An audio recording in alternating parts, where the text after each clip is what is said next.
Hello, this is Trevor, and welcome to Design Twist. Today I'm going to be talking about textures and how textures and rendering various materials can make your drawings better and can kind of push your art to the next level.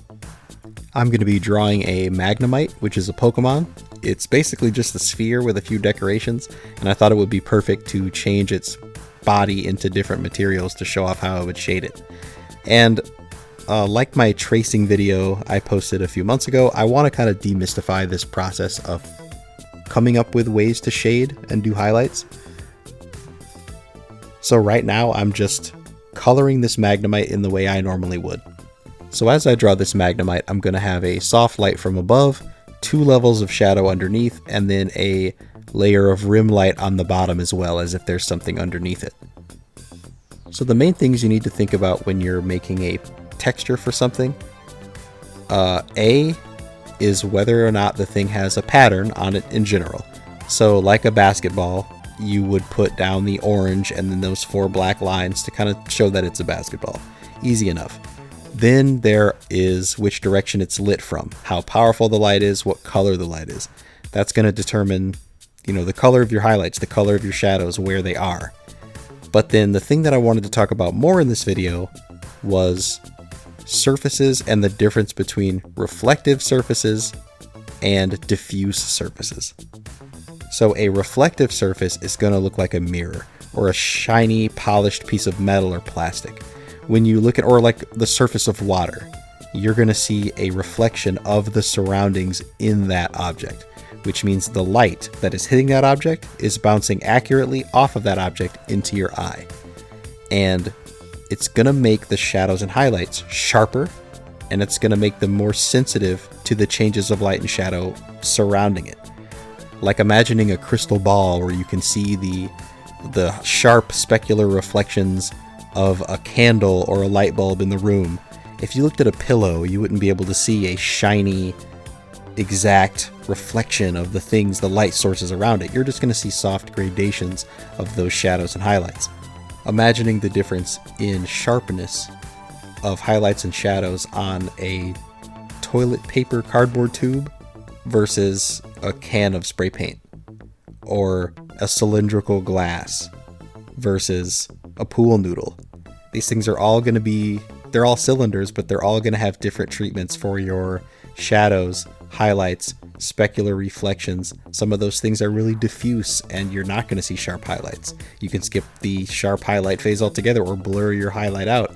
It's all on a case-by-case basis, but those are the kind of things you'll be thinking about when you're painting different materials.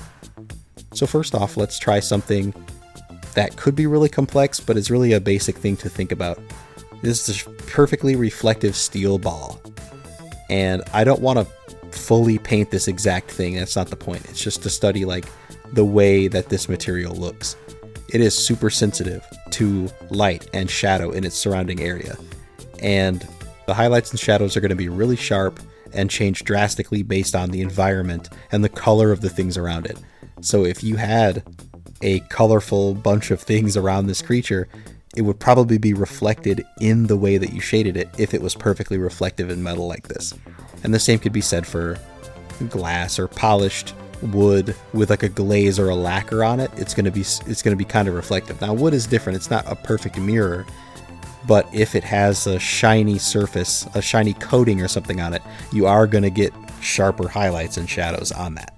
But after that, I'm going to move on to this worn steel ball. And this is a cool texture because it's like something that was formerly reflective that has pieces of it that have worn off, and you can see a less reflective material underneath. Now, when a material isn't as reflective, it would be called, or the surface could be called diffuse. It has a rougher, maybe a grainy texture or a soft texture that's absorbing more light and bouncing it around. If the surface isn't absorbing a lot of light, but the surface is rough and grainy, then it's still going to have soft highlights and shadows with maybe a bit of a sandy texture, but the light is being reflected off in a bunch of different directions, so you're not going to get as sharp of a highlight, that sharp specular, like you would if it was a perfectly polished ball. But some materials are going to absorb a lot of light and then bounce it around and then shoot it back out. That's similar to the way something plush would or a softer, more porous material. Skin would also do that. So the way you shade something is going to rely a lot on how reflective it is, how smooth the surface is, what the basic color or pattern of the object is, and you can really just gather references like this in practice before you draw something. If you're going to draw someone in a leather jacket, then make sure to take a few pictures of people in leather jackets or wearing leather or leather objects, and just practice how you would render those shadows and highlights, how reflective it's going to be or how diffuse it's going to be, or like this steel ball, if it's going to be a combination of both. Patches on it are going to be worn and less reflective, and certain parts on it are going to be more shiny. So now I'll move on to like this picture of this flocked Christmas ornament. This fuzzy little weird velvety texture is really interesting, and it's really different from metal. So I wanted to see how I would render it. And of course there's a bunch of different ways to do this. This isn't the only way, but doing this process and playing around with how you render is super important, and I would recommend that you do this. But I wanted to take this flat square brush that I like to use a lot. It's not really anything fancy, but I wanted to take it and make this like furry pattern that was radial around the eye, that kind of like speed lines, they all point toward the center. That's what I mean by like radial.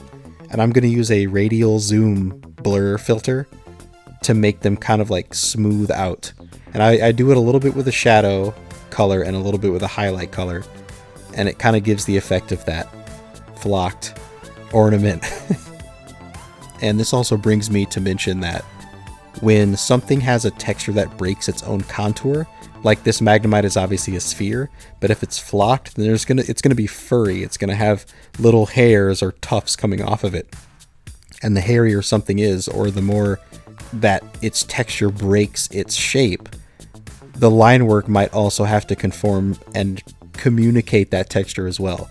So I actually just added a little bit of like peach fuzz around the outside of it. I didn't want to break the spherical shape too much, but I wanted to do just a little bit to communicate that it was fuzzy. Now for this wooden texture, before I even started worrying about shadows or highlights in general, I just wanted to draw in that wood grain. So any kind of wood is probably going to have different channels of darker brown or whatever color it is that communicates that it is made of wood, because trees are naturally going to grow with those changes in color built in, and you always see that in wood. So once I kind of got that local color shifting pattern down with the brown channels in the wood, then I'll worry about whether or not it's going to be reflective or super diffuse or anything like that. If you just had a wooden object, like if you bought an unpainted table leg at Home Depot, it's not going to be shiny. It's not going to have a hard circular highlight of exactly where the light source is. It's not going to look reflective. But if you had lacquered wood or glossy paint on top of wood, then yeah, it would have a lot more reflective of a surface. And so there, like that steel ball from earlier, there are a lot of textures where parts of the sheen on the outside, if something has a surface that's reflective, could be worn down and it could be less shiny. A metal table that's just been finished is going to be shinier than a metal table that's been around for 15 years. And so you can play around with those types of textures and rendering methods to communicate more than just what something's made out of. You can show something's age or how much something has been used. But I did use a lot of time during this wood Magnemite to just have fun painting in little divots and differentiations in the wood. It's just fun. It's fun to go in and start painting stuff. So definitely play around with that. And if you find textures on pictures on the internet or something in your house and you take a picture of it, you can absolutely have fun trying to paint that object's texture onto different things that you've drawn. That's a cool exercise, so you should probably try to do that. If you do it, feel free to send it to me. And so last but not least, I am going to do a Magnemite that is made out of skin. And I'm sorry ahead of time. I wanted to try my best at incorporating a skin-like texture on this sphere. And I'm not an expert at painting skin by any means. That's something that you'll learn over many, many, many years. But I just decided to try to do it now because it's fun and it's different than the other textures I was doing. The first thing I noticed was that the sharp highlight on this skin makes it really obvious that skin is this bumpy, porous material. And I had to alter the way the highlight looked, and of course the way the shadows looked, to communicate that. And so I blended them because unless skin is covered in gloss or oil or sweat or whatever, it's not going to be very shiny. It's going to be a lot more diffuse. And just the material, that the organic fleshy material that skin is made out of, absorbs a lot of light before it reflects it out. And this can actually create a lot of really cool things with skin and a lot of other materials, where depending on the positioning of your light and the positioning and thinness of the skin that you're looking at, sometimes it is warmer. It has more of a red tint to it because things that are usually covered in skin, like people, are usually filled with blood, and you're going to get colors underneath the skin, different tints and tones of that skin tone. Even if a person doesn't have like a bunch of different skin tones on them, you're still going to get, even if you look at your own skin, a lot of different places where it's warmer or cooler, because it depends if you're looking at something that's full of blood or something that's bone is closer to the skin. It's very different, and it affects the color of your object. But as far as the shading is concerned, it's going to look smoother, it's going to look bumpy, just because of the material that skin is. So I wanted to soften everything up, and I think this Magnemite's pretty cursed, and so I'll put it back how it was beforehand.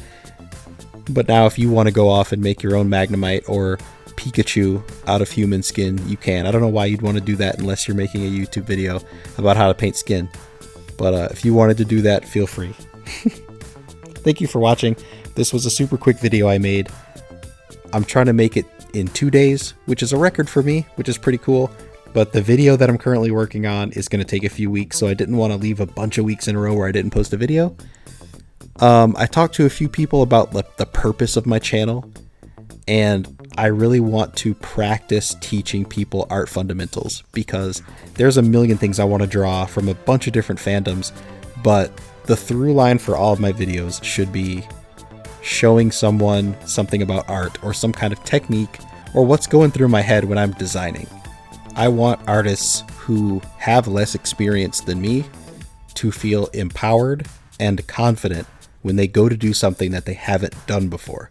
There is no reason to be scared about messing something up with art, because you have all the time in the world to draw, and unless you're currently a professional getting paid for something and you have a deadline, there's no reason to feel like if you mess it up, you've ruined it. You can keep reworking it and keep growing, keep researching and practicing and learning, and you will always make something better. So thank you for watching. Again, hope you'll stick around. Please like the video, subscribe. I have an Etsy where I sell stickers. The link is in the description. Follow me on Blue Sky if you want to see more. I think that's it. Well, peace.